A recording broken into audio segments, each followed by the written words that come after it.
Hi, welcome to another mini vlog. ಮದ್ದೂರಲ್ಲಿ ಸಿಗೋ ಮದ್ದೂರ್ ವಡೆನ ಹೇಗ್ ಮಾಡೋದು ಅಂತ ನೋಡೋಣ ಬನ್ನಿ.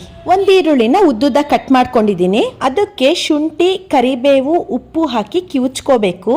ನಂತರ ಮೈದಾ ಹಿಟ್ಟು ಅರ್ಧ ಕಪ್, ಮೀಡಿಯಂ ರವೆ ಅರ್ಧ ಕಪ್, ಅಕ್ಕಿ ಹಿಟ್ಟು 1/4 ಕಪ್ ಹಾಕಬೇಕು. ಕಡಲೆ ಬೀಜನ ಹುರ್ಕೊಂಡು ಮಿಕ್ಸಿ ಮಾಡ್ಕೋಬೇಕು.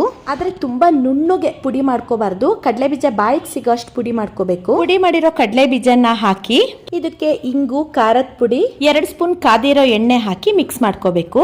ಎಷ್ಟು ಹಿಡಿಯುತ್ತೋ ಅಷ್ಟು ನೀರು ಹಾಕಿ ಚಪಾತಿ ಹಿಟ್ಟಿನ ಹದಕ್ಕೆ ಹಿಟ್ಟನ್ನು ಕಲ್ಸ್ಕೋಬೇಕು.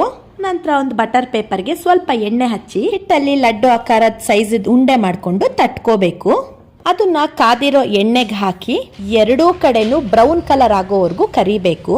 ಒಮ್ಮೆ ಟ್ರೈ ಮಾಡಿ ನೋಡಿ, ಸೇಮ್ ಮದ್ದೂರಲ್ಲಿ ಹೇಗೆ ಮದ್ದೂರ್ ವಡೆ ಸಿಗುತ್ತೋ ಹಾಗೆ ಆಗತ್ತೆ. ಅದಿಷ್ಟಿ ಸ್ವಲ್ಪ ಟೇಸ್ಟ್ ನೋಡಿದ್ಲು, ಚೆನ್ನಾಗಿದೆ ಅಂತ ಹೇಳಿ ಒಂದಿಡೀ ಮದ್ದೂರ್ ವಡೆನೆ ತಿಂದ್ಲು. ಟೇಕ್ ಕೇರ್, ಬಾಯ್ ಬಾಯ್.